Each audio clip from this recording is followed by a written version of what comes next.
Mis amadas, feliz y bendecido día. Es un gusto volver a estar aquí con ustedes para estudiar la palabra de Dios en profundidad y para poder compartirlo con nuestros círculos de influencia.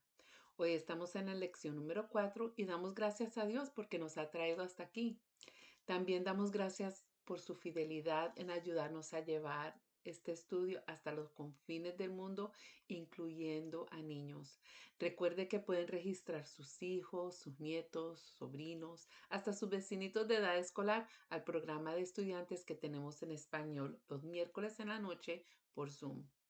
También queremos dejarles saber que nuestro próximo seminario, Tiempo a Solas con Dios, será presentado el día jueves 16 de octubre de 7 a 8 de la noche, hora de Miami.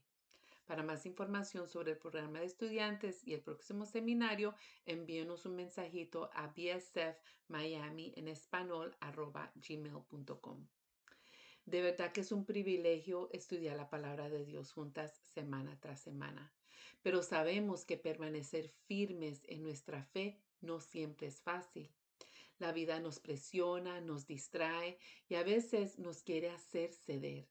Pero allí surge la pregunta, ¿estamos dispuestas a vivir nuestra fe con valentía cada día, no solo como conocimiento, sino como convicción que guíe nuestras decisiones? Recordemos a Daniel y sus amigos. Ellos fueron llevados cautivos a un país extranjero, rodeados de costumbres y mandatos que chocaban con su fe. Aún en medio de esta presión, eligieron vivir con integridad y confiar en Dios, aunque eso implicaría arriesgar su seguridad y hasta su vida. Su fidelidad nos muestra que es posible permanecer firme cuando todo en nuestro alrededor nos invita a ceder. En contraste, Nabucodonosor, con todo su poder y gloria, se dejó llevar por el orgullo. Mientras los jóvenes hebreos se apoyaban en Dios con humildad, el rey buscaba exaltarse a sí mismo y terminó humillado por el Altísimo. Estos ejemplos no son solo históricos, es una invitación para nosotras. Nos recuerda que la fidelidad no se vive solo en momentos extraordinarios, sino también en lo cotidiano. Cuando decidimos honrar a Dios en lo pequeño, cuando resistimos a la presión de encajar o cuando elegimos la humildad en lugar del orgullo. Cada decisión revela si dependemos de nosotras mismas o de Dios. Esta semana veremos cómo Dios responde tanto a la fidelidad como al orgullo y seremos desafiadas a comprometernos a vivir con esa misma fe valiente como Daniel y sus amigos. Aprenderemos que Dios juzga con justicia perfecta. Él protege a los que confían en Él y Él humilla a los que se exaltan contra Él. Y eso lo veremos en dos divisiones. La división número 1 es Dios protege a sus hijos en Daniel 3 y Dios juzga al soberbio en Daniel 4. Amadas, abramos nuestras Biblias al capítulo 3 del libro de Daniel, pero primero oremos. Oh Señor Dios, te damos gracias una vez más por dejarnos estudiar tu palabra, Señor. Ese tremendo regalo que nos has dejado, mi Señor. Pido, mi Dios, que tú nos guíes durante esta enseñanza, que nos ayudes, Señor, a entender lo que tú tienes para cada una de nosotras. Señor, te pedimos que nos ayudes, Señor, a escudriñar nuestros corazones para ver qué cosas hay ahí que nos separa de ti, que no te agradan a ti, mi Señor. Ese pequeño orgullo, esas quejitas que quizás mantenemos ahí guardadas. Señor, ayúdanos. Pido, mi Dios, de que tu Espíritu Santo nos vaya guiando durante esta enseñanza, que me quites a mí del medio, Señor, y que seas tú el que proclames esta palabra, mi Señor. Pido por cada una de estas amadas, Señor, que tú las bendigas y todo esto lo pido en el nombre de nuestro Señor Jesucristo, amado. Amén. Para comprender el capítulo 3 de Daniel, donde vemos que Dios protege a sus hijos, es fundamental situarlo en su contexto histórico. Ya leímos en el capítulo 1 de Daniel que él y sus amigos fueron llevados a Babilonia durante el primer exilio alrededor del año 605 a.C. En el capítulo 2, Daniel interpreta el sueño de Nabucodonosor en el segundo año de su reinado, y tras esta interpretación, el rey reconoce la sabiduría de Daniel y exclama: Tu Dios es el Dios de los dioses y el soberano de los reyes. Tu Dios revela todos los misterios, pues fuiste capaz de revelarme este sueño misterioso. Además, Daniel es promovido a una posición de autoridad, lo que demuestra que Dios honra la fidelidad y la sabiduría que viene de él. Para el tiempo del capítulo 3, que se estima que ocurrió aproximadamente 20 años después de la interpretación de ese sueño, los amigos Sadrach, Mesach y Abednego ya no eran simples jóvenes, no, sino hombres ya maduros que también ocupaban posiciones de liderazgo en la administración babilónica.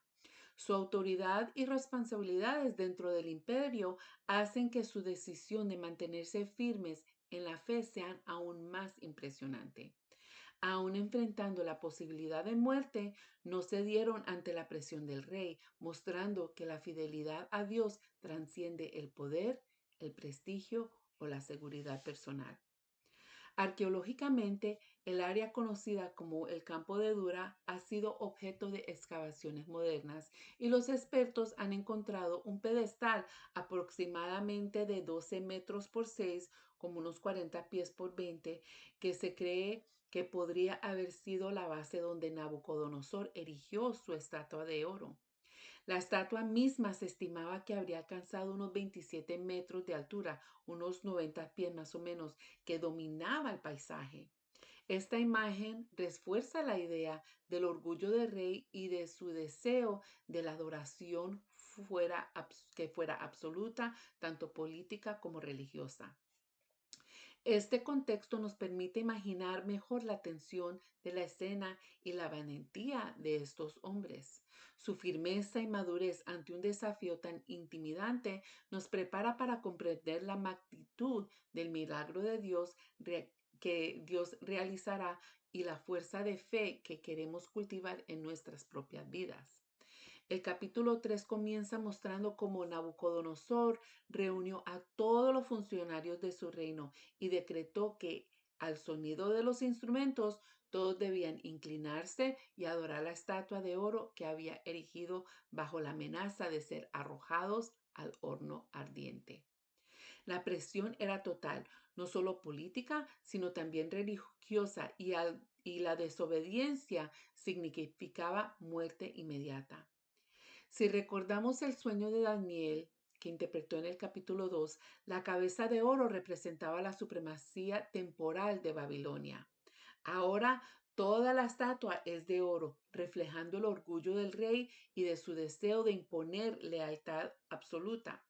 La imagen completa simboliza cómo Nabucodonosor busca dominar no solo los cuerpos, sino también los corazones de su pueblo, exaltando su autoridad sobre la nación y desafiando directamente la fe de quienes servían al Dios verdadero. El versículo 7 nos cuenta que todos los funcionarios, jefes y príncipes se inclinaron ante la estatua al sonido de los instrumentos musicales. Esta música tenía un papel poderoso para motivar a las masas hacia la obediencia y a la devoción hacia la imagen del rey. Dios creó la música para adorarlo, pero también puede ser utilizada para manipular corazones y guiarnos hacia la idolatría o valores equivocados. Incluso hoy es necesario discernir cómo nos influye espiritualmente. Podemos imaginar la tensión, la música, la multitud obediente y Sadrach, Mesach y Abednego firmes en su fe. La lección que enfrentan no es solo física, sino también espiritual y emocional. Después de que Nabucodonosor erige la estatua de oro y convoca a todos a adorarla, algunos astrólogos se acercan al rey para presentarle un informe. Buscan provocar preocupación sobre la lealtad dentro del gobierno. Es una denuncia cuidadosamente preparada, llena de estrategia política, porque saben que la obediencia al rey es indispensable para quienes ocupan posiciones de autoridad. En el versículo 12 se revela la identidad de los acusados. Sadrach, Mesach y Abednego. Recordemos lo que aprendimos la semana pasada en las notas sobre sus nombres hebreos. Sadrach significa Yahvé es misericordioso. Mesach significa quién como Dios. Y Abednego, Yahvé es mi ayudador. Estas verdades sobre Dios permanecen inmutables y se manifiestan claramente en la vida de estos tres hombres exiliados en Babilonia, incluso en medio de una presión increíblemente intensa. Estos astrólogos explican que estos hombres no acatan la orden de adorar la estatua de oro. La acusación es directa y clara. Sus motivaciones pudieron incluir odio étnico hacia los hebreos, cuya cultura y prácticas religiosas contrastaban con la babilónica, aunque Nabucodonosor buscaba despojar su identidad nacional. Además, existía un cierto celo profesional. Recordemos que Sadrach, Mesach y Abednego habían demostrado superioridad en conocimiento y habilidades, siendo más aptos que muchos babilonios. Eso lo vimos en Daniel 1:20. Los astrólogos quizás ya habían olvidado que Daniel, con la ayuda de Dios, interpretó con éxito el sueño del rey que le salvó la vida, como vimos en Daniel 2. El rey, lleno de ira, mandó a llamar a estos hombres. Él no podía creer que había alguien, mucho menos tres, que no obedecieran su mandato. Tanto que les pregunta, ustedes tres, ¿es verdad que no honran a mis dioses ni adoran a la estatua de oro que he mandado a erigir? Aquí se enfrenta a un momento decisivo. Les ofrece a estos hebreos la oportunidad de arrodillarse ante la estatua y preservar sus vidas. La respuesta no es temeraria ni impulsiva. Es una declaración firme y valiente de su fe. Dicen ellos en los versículos 16 al 18, Rey Nabucodonosor, no hace falta que nos defendamos ante usted. Si se nos arroja al horno en llamas, el Dios al que servimos puede librarnos del horno y de las manos de su majestad. Pero incluso si no lo hace, queremos que sepa su majestad que no servimos a sus dioses ni adoraremos a la estatua que has erigido. Esa respuesta nos revela que la fidelidad a Dios no depende de la ausencia de peligro ni de comprender completamente sus planes. Ellos saben que obedecer a Dios puede tener consecuencias graves, incluso mortales, pero el compromiso con la verdad divina es más importante que la preservación de la vida. Al reflexionar sobre esta escena, vemos que la presión social, las expectativas laborales o lo familiar y la autoridad humana son tentaciones similares hoy día para abandonar lo que Dios requiere. Sadrach, Mesach y Abednego nos muestra que la fidelidad no se practica solo en seguridad o comodidad. Su valentía y firmeza de corazón son evidentes. Ellos no buscan excusas ni negocian su fe. No dependen de su propia sabiduría ni del juicio humano, sino que mantienen una lealtad inquebrantable a Dios. Esto nos desafía a preguntarnos, ¿qué estatuas de oro actuales demandan nuestra adoración? ¿Cómo respondemos cuando nuestra fidelidad a Dios entra en conflicto con expectativas humanas, normas sociales o comodidad personal? La valentía y la fidelidad comienza con la decisión consistente de obedecer a Dios. Esta preparación de corazón es el primer paso antes de experimentar su intervención. En los versículos 19 al 23 llegamos al momento más tenso de la historia. Nabucodonosor, furioso por la firmeza de Sadrach, Mesach y Abednego, ordena que el horno se caliente 7 veces más de lo habitual. El fuego era tan intenso que los soldados que intentaban acercarse para arrojar a los hombres murieron ante las llamas. Desde un punto de vista de humano, no había esperanza. Los tres hombres son atados y lanzados al horno ardiente, enfrentando lo que parecía imposible. Pero los versículos 24 y 25 ocurre el milagro de Dios. Nabucodonosor, asombrado, se levanta y pregunta a sus consejeros, ¿acaso no eran tres los hombres que atamos y arrojamos al fuego? Ellos contestan, así es, su majestad. Pues miren, exclama, allí en el fuego veo a cuatro hombres sin ataduras y sin daño alguno, y el cuarto tiene la apariencia de un hijo de los dioses.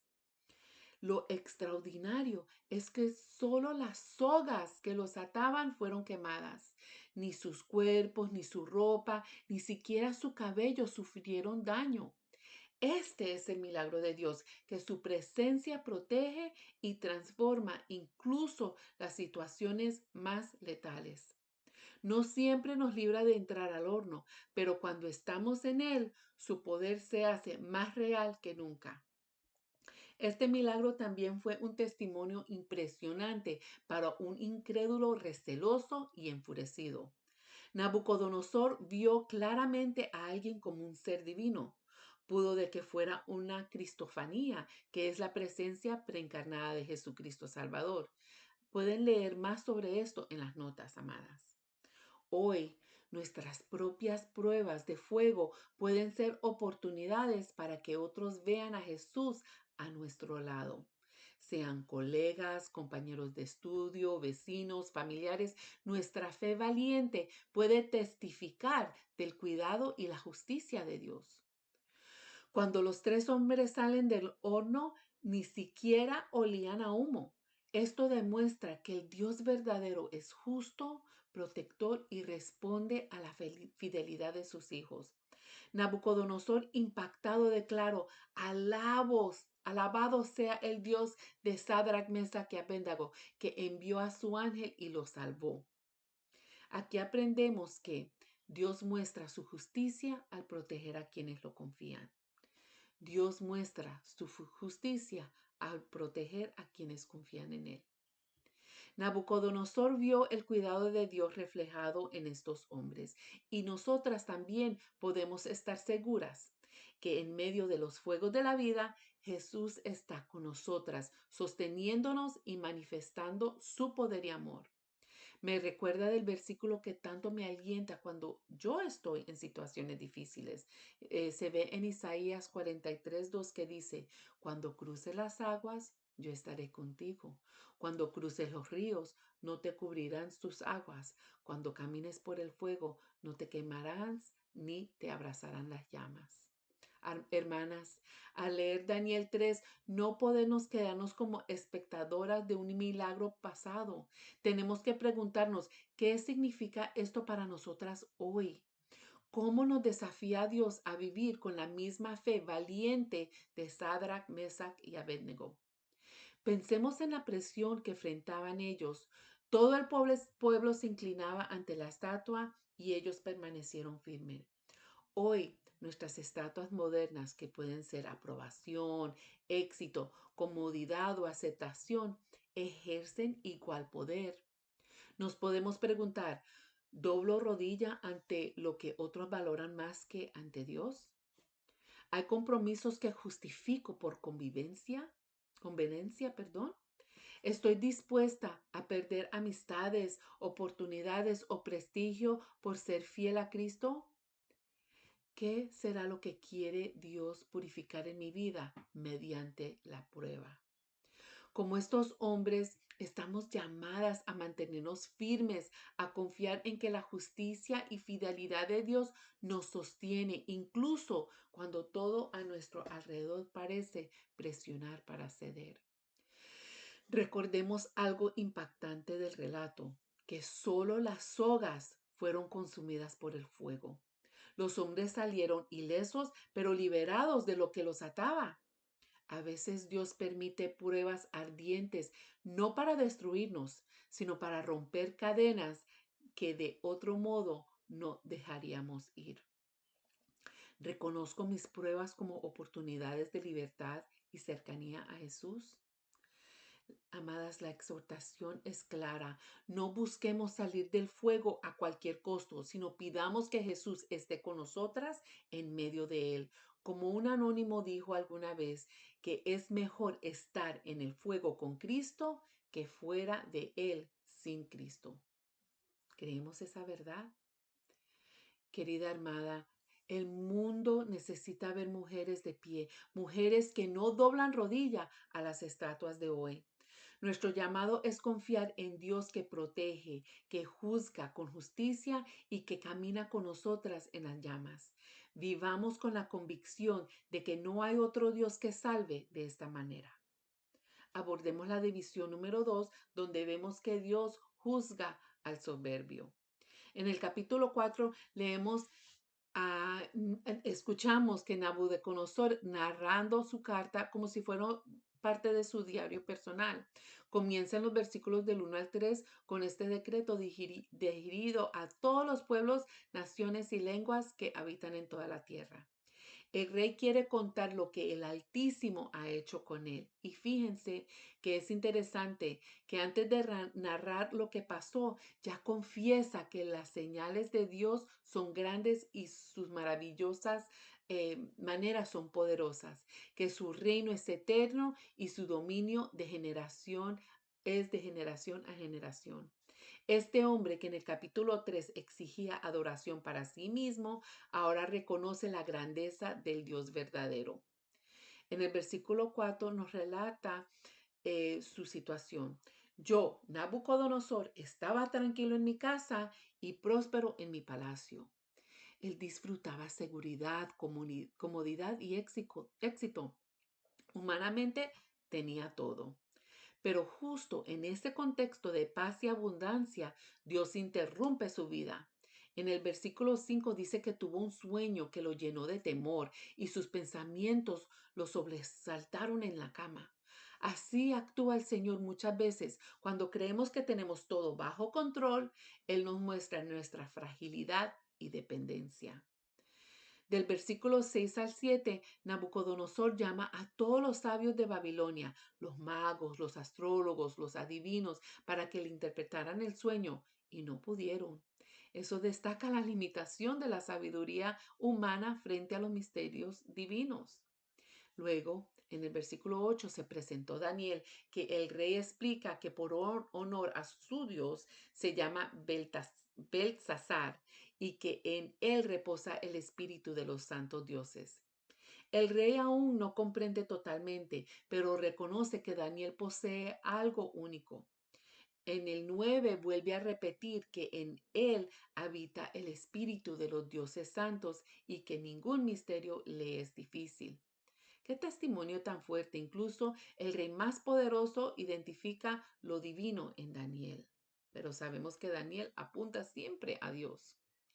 Del versículo 10 al 12, Nabucodonosor describe su sueño. Él ve un árbol en medio de la tierra, tan alto que llegaba al cielo y visible desde cualquier lugar. Sus hojas son hermosas, el fruto abundante y todos se alimentan de él. Las bestias se refugian bajo sus ramas y las aves andaban en él y ellas anidaban en él. Es una imagen de grandeza, provisión y alcance universal. Pero en el versículo 13 el tono cambia. Un mensajero santo desciende del cielo y ordena gritando, vemos en los versículos 14 y 15, gritaba, derriben el árbol y corten en las ramas, arranquen en las hojas y esparzan los frutos. Hagan que las bestias huyan de su sombra y que las aves abandonen sus nidos, pero dejen enterrados el tronco y las raíces, sujétanlos con hierro y bronce entre la hierba del campo. Aquí vemos que habrá juicio, pero no destrucción total.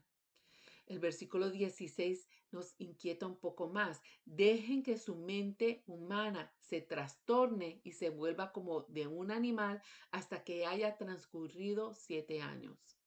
No se trata solo del árbol, sino de una persona que será humillada hasta el nivel de los animales. El versículo 17 se revela el propósito, que todos los vivientes reconozcan que el Altísimo es el soberano de todos los reinos humanos y que se les entrega a quien Él quiere. Hasta pone sobre ellos al más humilde de los hombres. Dios muestra que su justicia es perfecta, que su autoridad no se negocia y que incluso los más poderosos deben reconocerlo. Finalmente, en el versículo 18, Nabucodonosor concluye, este es el sueño que yo, el rey Nabucodonosor, tuve, y ahora tú, Belsasar, dime qué es lo que significa, ya que ninguno de los sabios pudieron interpretarlo. Una vez más, él reconoce que nadie más podía ver el poder de Dios actuando a través de su siervo, porque él sabía que, una vez más, en él reposaba un espíritu de los santos dioses, como decía él. Hasta aquí contemplamos a un rey orgulloso, satisfecho de su grandeza, que recibe de Dios una advertencia clara. Su poder no le pertenece y si no reconoces al Altísimo, enfrentaría la humillación. Después de que el rey le cuenta el sueño a Daniel, Daniel le dice que ojalá ese sueño y su significado tenga que ver con sus enemigos y le admite que el sueño lo desconcierta, lo que se revela que es demasiado grande para quedarse sin explicación. Aquí percibimos la reverencia de Daniel. No habla con ligereza ni con el temor al poder humano, sino con la convicción de que comunica la verdad de Dios. En los versículos 20 y 21, Daniel interpreta el árbol. Representa al propio Nabucodonosor. Es grande y poderoso y su gloria y alcance asombran a todos. Hasta el cielo parece tocar y todos los pueblos se benefician de su dominio. Entre otras palabras, Nabucodonosor es el árbol del sueño, un rey elevado por Dios con todo su esplendor humano. Pero el versículo 22, Daniel introduce una advertencia, que el mensajero santo que bajó del cielo y ordenara cortar el árbol significa que Dios retirará su favor temporal y humillará al rey. Daniel subraya que Dios actúa con justicia. El orgullo no se queda sin corrección. La intención no es de asustar, sino de ofrecer una oportunidad de arrepentimiento y reconocimiento de autoridad divina. Daniel después explica con claridad, Nabucodonosor será humillado hasta que comprenda que el Altísimo gobierna sobre el reino de los hombres y lo da a quien él quiere.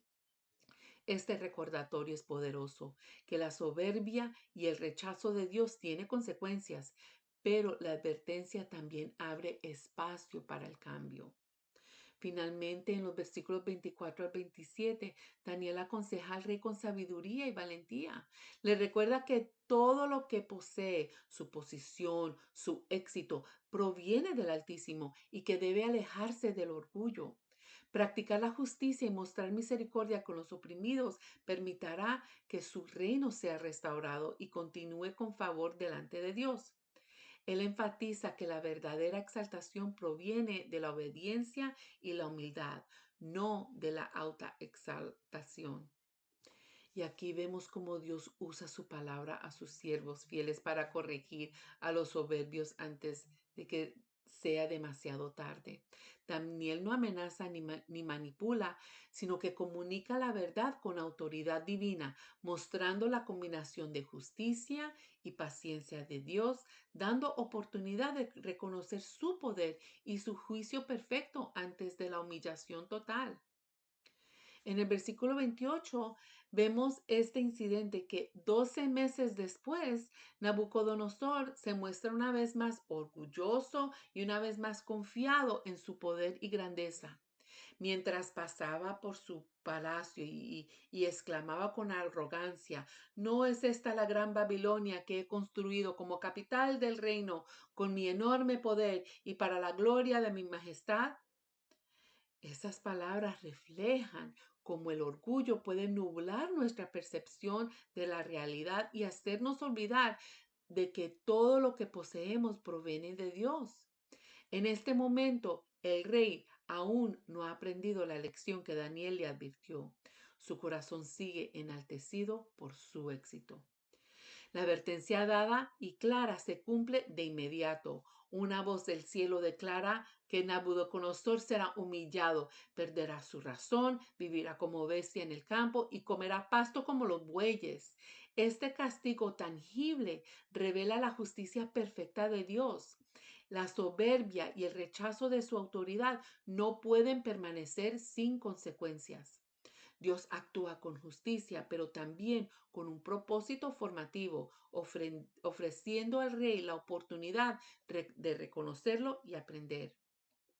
Los versículos 36 al 34 muestra la caída completa de Nabucodonosor. Su mente se trastorna, su sentido se confunde y su vida se reduce a los instintos más básicos. Vive como un animal en el campo comiendo pasto como los bueyes, separado de todo honor y reconocimiento. Esta humillación dolorosa refleja la justicia perfecta de Dios.